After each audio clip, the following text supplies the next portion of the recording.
You're watching Project Me TV. I'm Tiffany Carter, and today we're talking about millionaire tips on managing your finances for entrepreneurs. Here's the thing, you guys. Most new entrepreneurs, I'm talking like first year to 3 years, don't realize how much goes into managing your finances, managing how much you're spending, and it ends up not going so well when it comes to things like tax time.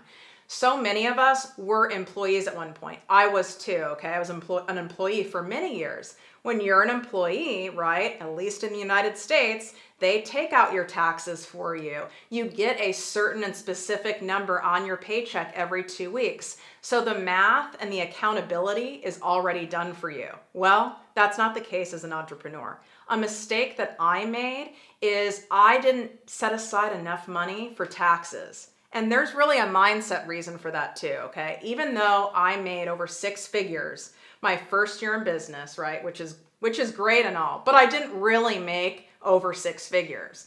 That was my total revenue, right? That was before expenses, before taxes. So let's say you're getting a check from a client for $5,000, okay? So you have a check for $5,000, or even let's say it's a PayPal, right? You're selling maybe like an ebook or something like that. And let's say it's $20, right? And you're like, oh my God, I made cha-ching. I made $5,000, or cool, while I was sleeping, someone bought my ebook, I made $20.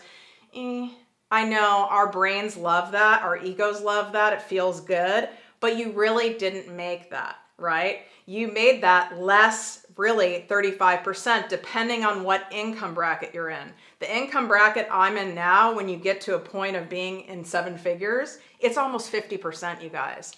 So for me, it's $2,500. It's $10. Well, that's not as fun, right? And even for people in different income brackets, right? It could be 30%, right? So you can do that math. I'm not going to spend the time or energy to do that in my head because that would make my brain hurt.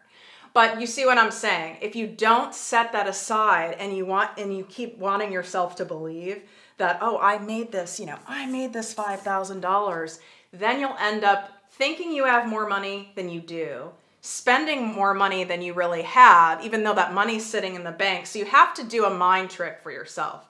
So one of the tips that I did myself that really helped me, number one, when you have a business, you have to have a business bank account.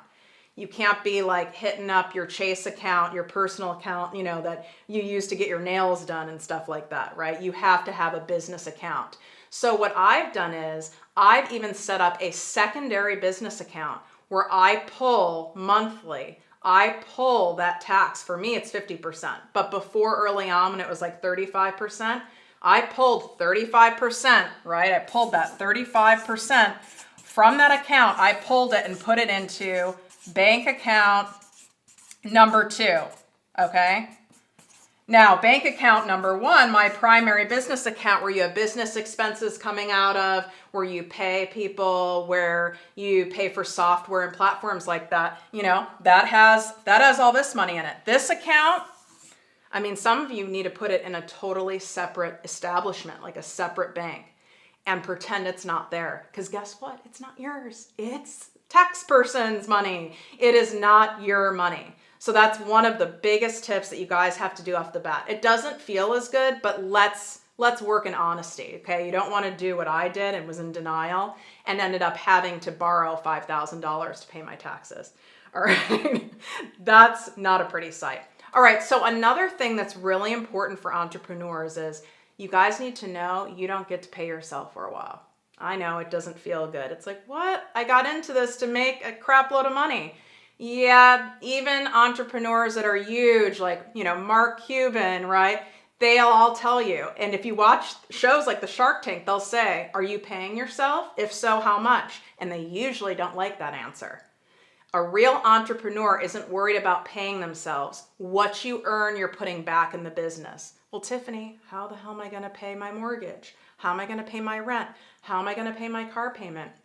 Those all become business expenses, right? Those all just become standard expenses. So yes, you do have to pay all of those things, but what I mean paying yourself is You're not paying yourself a $60,000 salary, a $100,000 salary. You're not going on elaborate trips if it's not there, okay? You're investing back in the business. That's what will make it grow faster and faster and faster. So you just need to know that before you get in. And if you're already in and you're like, God, I don't seem like I'm making much money, it's because you're not. And that's normal. That's a good thing, right? That's what you want to be doing.